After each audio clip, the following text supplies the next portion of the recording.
Have you ever wondered what it would feel like to be trapped deep underground, surrounded by darkness, with no clear way out? In today's video, we're going to be diving into the mysterious depths of Doghill-Donahue Cave. Before we dive into the video, I'd like to ask for your support by subscribing to our channel. Currently, only 8% of our viewers are subscribed, but your subscription helps us create more content like this. Simply click the subscribe button, like this video, and hit the bell icon to stay updated on our latest uploads, where 4 explorers set out on what they thought would be a thrilling adventure. But as the cave's twisted passages grew narrower, one caver found himself caught in a place where every inch mattered, and every breath counted. What was supposed to be an exciting journey quickly turned into a struggle against time, cold, and isolation. What happened next? How did they face this underground challenge? Let's uncover this tense, unforgettable story that will keep you on the edge of your seat. Cave exploring, also known as caving, is a passion for those who love the thrill of adventure and the mystery of the unknown. For cavers, the journey into these hidden worlds is unlike any other experience. Deep underground, they discover formations that have taken thousands of years to create. Stalactites that hang from the ceiling like icicles, sparkling minerals, and crystal clear pools. Every cave has its own unique beauty, and part of the excitement is not knowing exactly what you'll find around each corner. Today, we are exploring the Donahue Cave. Located just beneath State Road 37 in Bedford, Indiana, Donahue Cave is a hidden gem waiting for adventurers to explore. This cave's entrance is no ordinary pathway. It is accessed through a large 8-foot diameter steel culvert, installed when the highway was built to allow rainwater to drain off safely. As you step into the culvert, you are not just entering a cave.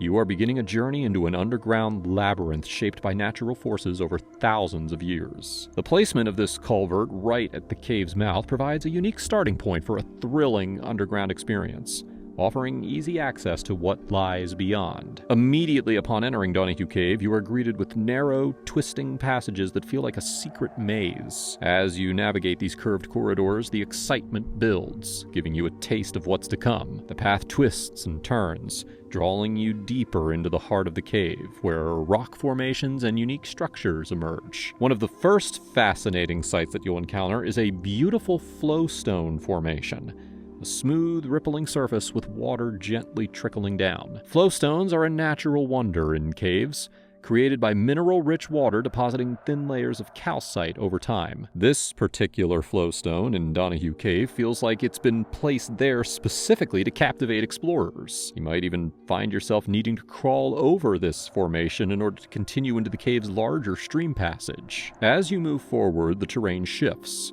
and the cave's character changes, presenting a larger water passage. This is where things start to get really exciting. To avoid getting soaked, many visitors opt to walk along the edges, carefully balancing on the sides until absolutely necessary to step into the water. This approach lets you explore dry sections before moving into the more challenging parts of the cave. One of the highlights of Donahue Cave is its towering stream passage, a tall, expansive tunnel where explorers can choose to either walk along the base or climb to the upper ledges. Choosing the top route adds a thrilling element of adventure as you scurry along the edges, often needing to cross over natural bridges that form within the cave's limestone walls. These natural bridges let you crisscross from side to side, offering incredible views of the passage below and giving you a chance to truly immerse yourself in the cave's unique layout. Donahue Cave is a place where natural beauty and thrill-seeking combine,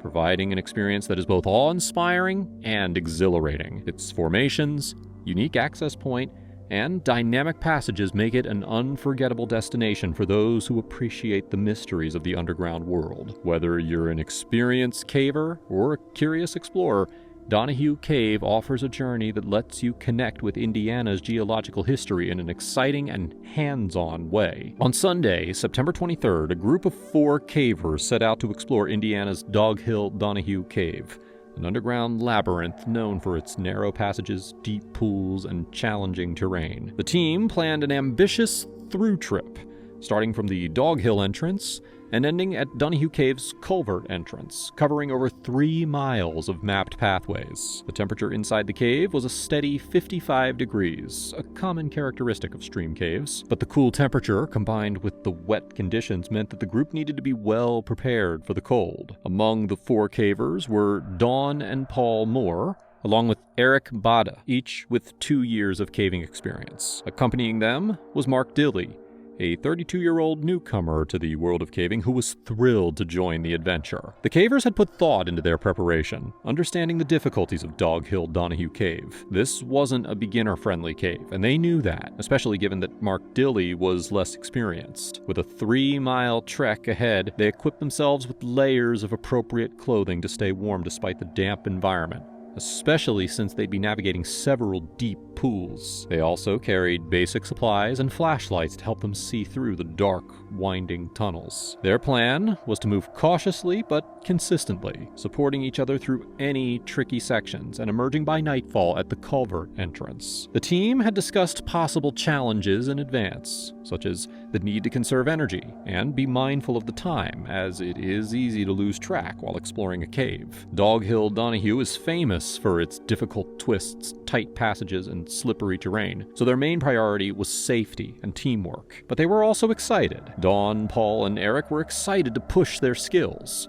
and Mark was looking forward to his first big adventure underground. At around 5 p.m., the 4 cavers entered the Dogghill entrance. The first section of the cave was easy and manageable, with twisting, curving passages that felt like a natural maze. Despite the chilly, cold air, the group was energized, their flashlights casting beams through the dark and bouncing off the damp cave walls. They moved through shallow pools, trying to keep dry as long as they could, and helped each other climb over rocky ledges and maneuver through narrow spots. Spirits were high, and the journey felt like an exciting exploration. However, as they moved forward and they got deeper inside the cave, the route became more challenging. The passageways narrowed further, forcing the cavers to squeeze through in single file, often on their hands and knees. About halfway through, they reached a series of deeper pools that they had to wade through, leaving them damp and chilled. It was here that they felt the real test of the cave's cold environment. Despite their warm clothing, the temperature and moisture began to creep in, and they realized that they were going to have to pick up the pace if they were going to stay warm and reach the culvert entrance as planned. At around 9 p.m., roughly 2,000 feet from their intended exit, they encountered a notorious section of the cave known as the S-Bend. This narrow, winding passage required careful maneuvering to navigate, particularly for a less experienced caver like Mark Dilley. Despite some initial hesitation, Mark felt confident with the support of his more experienced friends, who were close by and ready to guide him through. Dawn and Paul Moore went ahead to check the passage, while Eric Bada stayed behind to assist Mark through the difficult bend. Mark attempted the bend, twisting his body to fit through the narrow curve. However, partway through, he became stuck. He was lying on his right side with his right arm stretched out, his upper body higher than his legs. Though he had managed to get his chest past a small ledge, his pelvis was caught, preventing him from moving forward. Any attempt to pull back was equally challenging, as he couldn't get his chest back over the ledge. As the minutes ticked by, it became clear that he was firmly wedged in place. The tight space made the situation even more difficult. But fortunately, the passage opened up slightly on both sides of Mark, allowing Paul and Eric to assist him directly. The group's excitement turned to concern as they realized that Mark was not only stuck, but also tiring from the struggle. The cave's cold, damp air, combined with Mark's lack of movement, began to make him shiver, a warning sign that his body temperature was dropping. Understanding the seriousness of Steve's situation, Dawn, Moore, and Eric decided to leave the cave to get help. They quickly went back the way they came through the winding passages until they reached the surface. Nearby, they found a farm where they borrowed a hammer and chisel, hoping that these tools would help free Mark. At the same time, they contacted the Bedford Fire Department, who quickly gathered a rescue team and arrived at the scene at around 10:30 p.m. Eric, along with a fireman, re-entered the cave with a hammer, chisel, a long-handled sledge, and a pry bar, hoping that they would be able to widen the passage just enough for Mark to slide free. The journey back to Mark was challenging, but their determination to reach him pushed them forward. Paul stayed with Mark, offering words of encouragement, helping him keep his spirits up, and also watching for signs of hypothermia. Although Mark was tired, he was holding on, and his friend's presence helped him stay calm. At around 11 p.m., Another group of cavers, including Paul Moore, joined the rescue effort. Together, they started chipping away at the rock ledge that was trapping Mark. The work was tiring and slow, and the small space made it hard to swing the hammer properly. Mark was clearly uncomfortable. He had been lying in the same position for hours, and the cold was starting to affect him. Although he shivered occasionally, he stayed focused on staying calm and following his friend's instructions. For nearly an hour, the rescuers chipped away at the ledge, gradually creating enough space to attempt freeing him. Mark's exhaustion became more apparent as time went on, but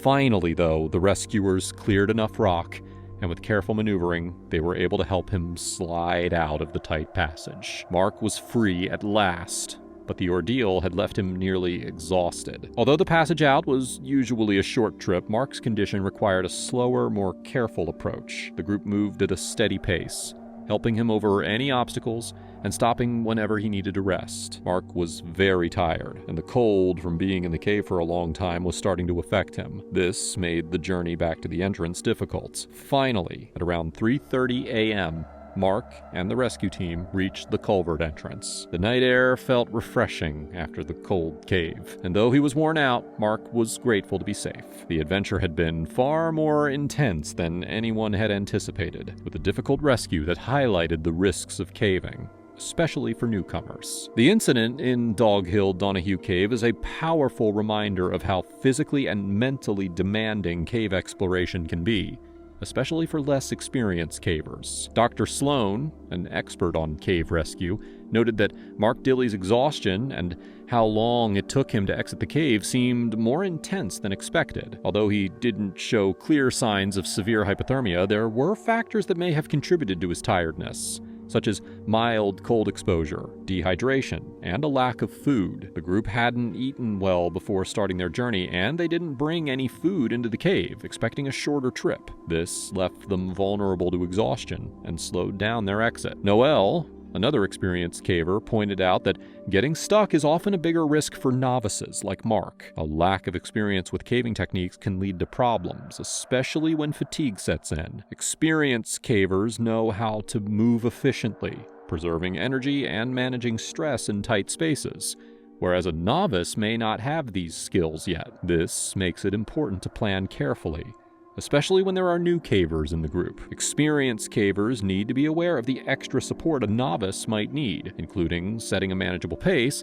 and making sure that everyone is fully prepared. Caving can be a thrilling adventure, but it is important to be prepared for the unexpected. Always pack essential items like snacks, water, and a first aid kit, even for short trips. Remember, exhaustion can set in quickly, so stay hydrated and nourished. Dress appropriately for the cave environment, even if it feels warm initially. Cold temperatures can lead to hypothermia, which can significantly impact your ability to think clearly and move effectively. Pace yourself and take breaks to avoid overexertion. Fatigue can lead to mistakes, so conserve your energy. When caving with a mixed group, choose a cave suitable for everyone's skill level. If you're a beginner, practice maneuvering through tight spaces with an experienced caver. This will help you build confidence and conserve energy. Finally, always have a backup plan and let someone know your itinerary. Being prepared for emergencies can make all the difference in a challenging situation. Doghill-Donahue Cave taught these cavers valuable lessons about the risks of underground exploration. With careful planning, proper supplies, and awareness of each group member's skill level,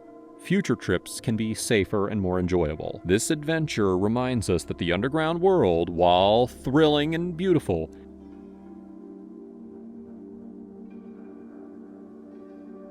Hubbard's Cave in Colorado was home to one of the most bizarre cave rescues of all time. Two families pleaded for help after two adults disappeared without a trace. Law enforcement made the unprecedented move to block rescuers from entering Hubbard's Cave for days. Later, rescuers were allowed inside, and then a fight erupted after the rescue, which sparked another investigation. The families accused the police with failing to comply with procedures, and the investigators claimed the lost cavers staged their own disappearance. Did rescuers make it in time to save the two lost cavers? Which side was right? Join us as we uncover the mysteries of the Hubbard's Cave rescue. Hubbard's Cave was named after settler William Hubbard when he and his brother-in-law Griff Jones uncovered the cave during their journey for gold in 1892. Originally, they only found a pile of boulders, but as they broke them apart, the tumbling rubble revealed a cave entrance. Hubbard and Jones searched for a better entrance, and they found an opening they could easily explore without laboring against tons of rock. Inside, the pair found campfires left by native Ute tribes.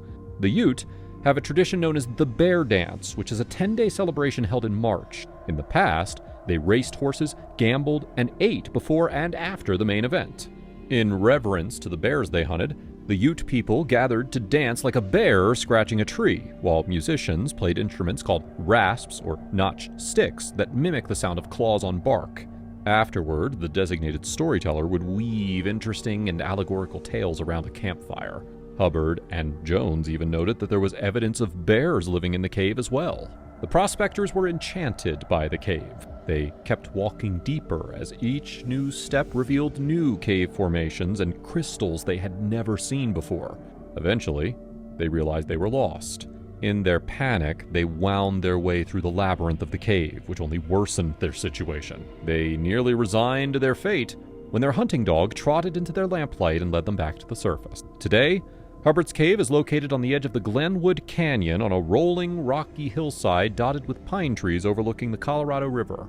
Another entrance was later found, giving the cave 3 different paths, and Hubbard's houses one of the largest bat populations in Colorado. For over a century since its rediscovery, Hubbard's remained open to the public, and it was a popular attraction for cavers, hikers, and partiers. Back in 2003, 54-year-old John Hayter and 49-year-old Sherry DeCrow drove into the Colorado wilderness to start their expedition into the countryside. They stopped at a trailhead parking space and started again down a long trail meant for bicycles and ATVs, though some brave hikers choose to walk the whole 9-mile trail along this route just to reach the actual trail that leads to Hubbard's. The long trail leads to a secretive quarter-mile trail marked by an outdated and unkempt sign.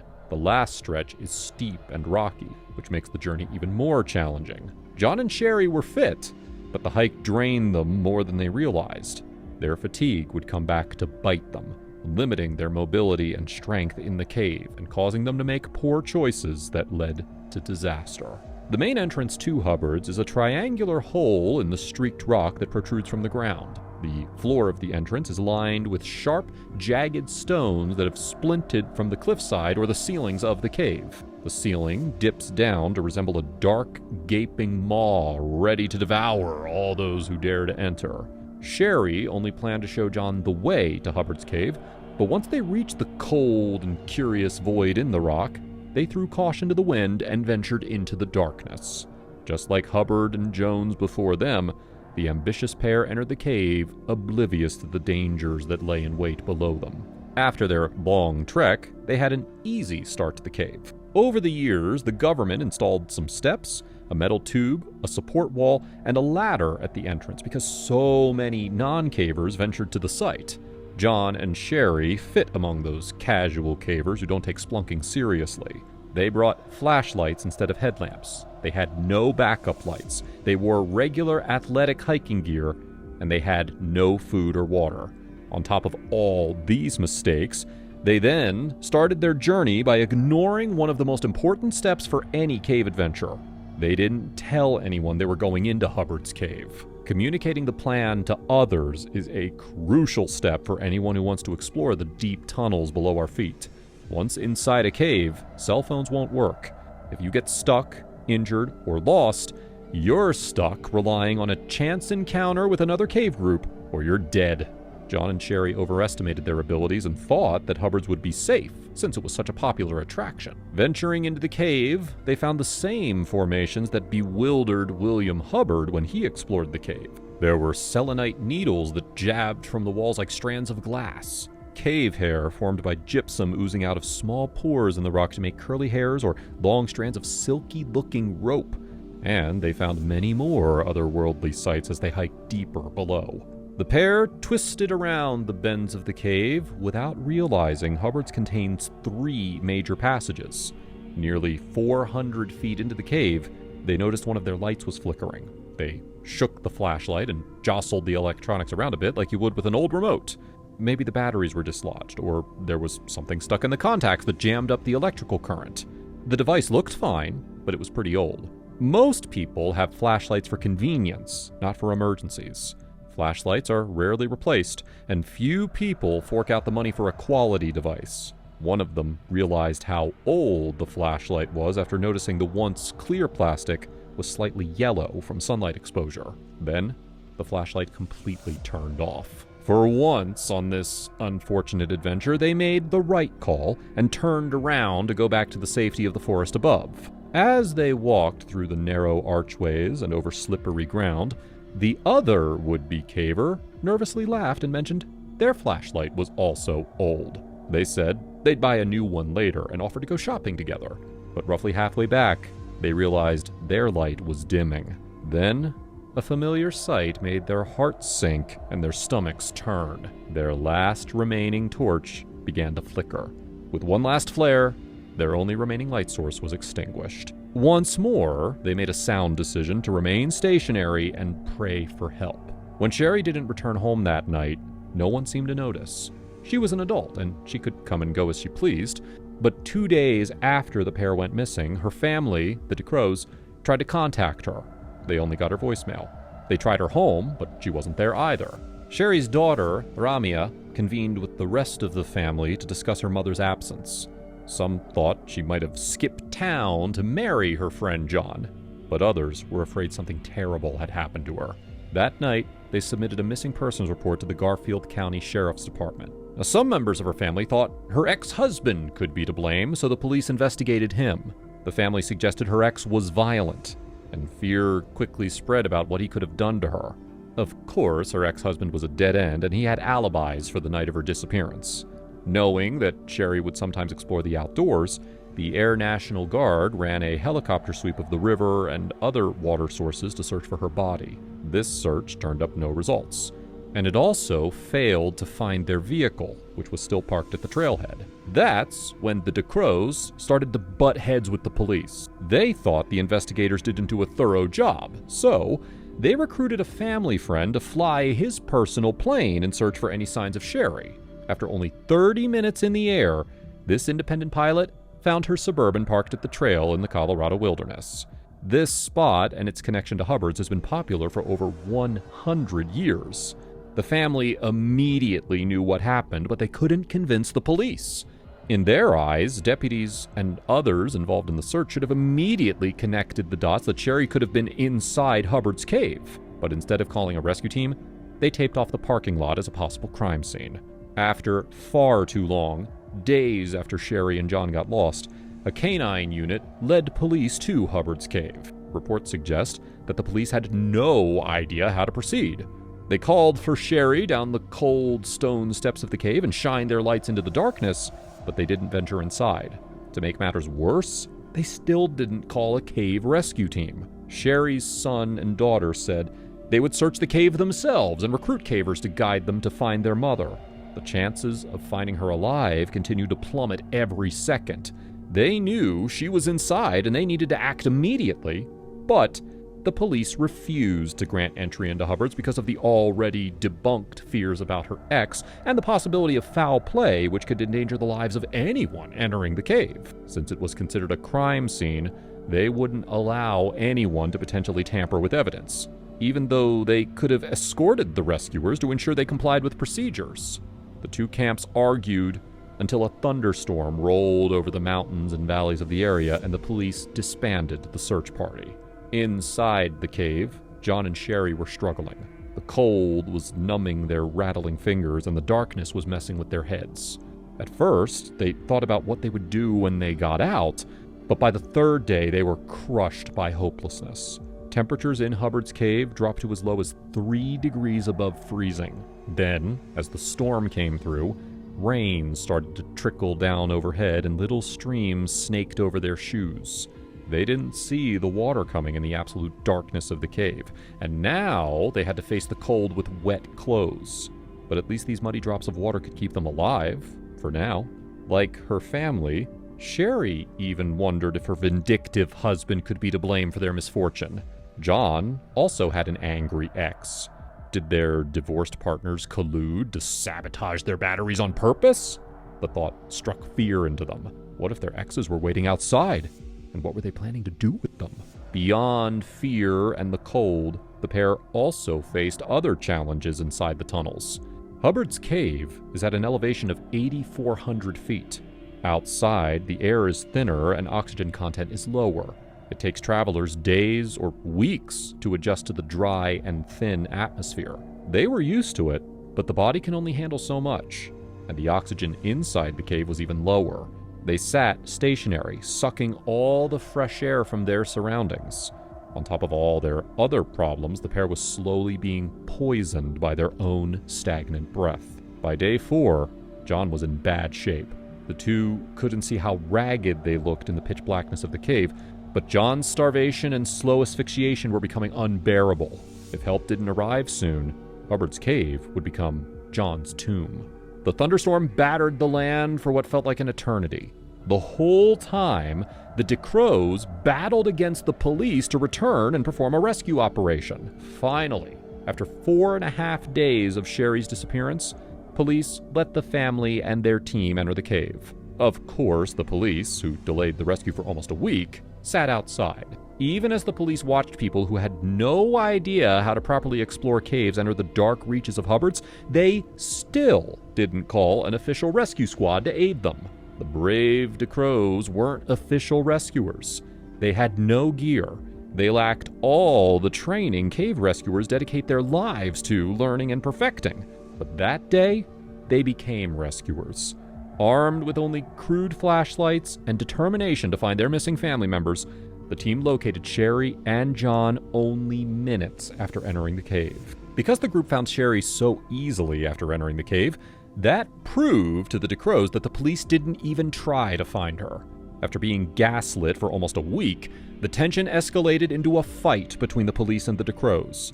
Allegedly, a detective choked one of the volunteers who joined the DeCrows to find the lost cavers.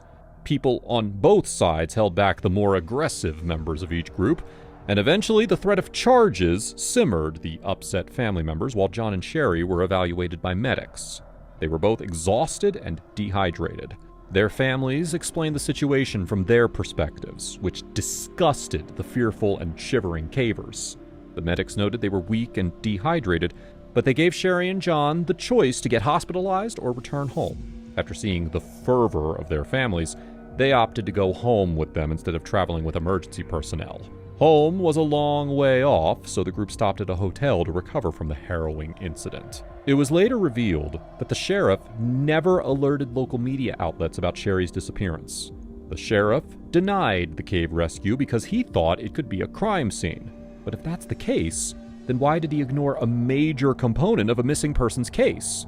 If he had given the public info on her car, it's likely that cavers or hikers would have found her Suburban the very next day after they went missing. The allegations of a detective choking a volunteer rescue were investigated by the Colorado Bureau of Investigations, and word spread throughout the nearby towns. Further adding fuel to the fire, the police insinuated that John and Sherry staged their rescue, despite the visible and medical evidence that they were battered and succumbing to exposure. The sheriff based his claim off of the inconclusive missing persons search, which involved members of the FBI. Sources indicate the team never properly explored the cave, which invalidates the validity of the search.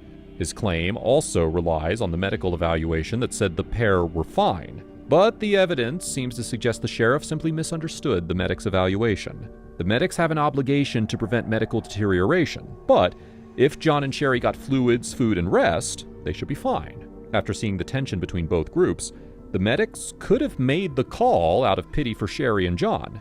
If they were sent to the hospital, they would be subjected to interviews from the police, which would only make them more upset. However, on the other hand, if Sherry and John got worse after leaving, the medics would be responsible for their condition. The medics would also be putting their necks on the line to lie to police. But from the reports, it seems like that the cavers and the police could have made mistakes, so it's also possible the medics dropped the ball as well. And in what seems like one final admission of incompetence, The sheriff said he knew the contact information of multiple Colorado cave rescue teams and the procedures for cave rescues, but in spite of the dogs leading them straight to Hubbard's, the sheriff claimed that he had, and I'm quoting, "no reason to presume John and Sherry were lost in a cave," end quote. The sheriff also said he still believed in his method and that he'd do it the same way again. Both the cavers and the sheriff highlight how ignorance can easily become the death of anyone daring to explore underground caves. If John and Sherry knew the dangers and prepared accordingly, they probably would have been fine. And if the sheriff really understood cave rescues, his decisions could have been different and the pair could have been saved much faster. But, as the DeCrows and the volunteers showed, you don't have to be a professional to be a hero when it counts. The Hubbard's cave story is a wild oddity in the world of cave rescues. What do you think? Is there ever a good reason to avoid calling rescuers? Would you be brave enough to put it all on the line and go inside the dark mazes below ground? Tell us your thoughts in the comments section. Click that like button if you're glad to know that Sherry and John made it out safely, and subscribe to the channel for more bizarre stories.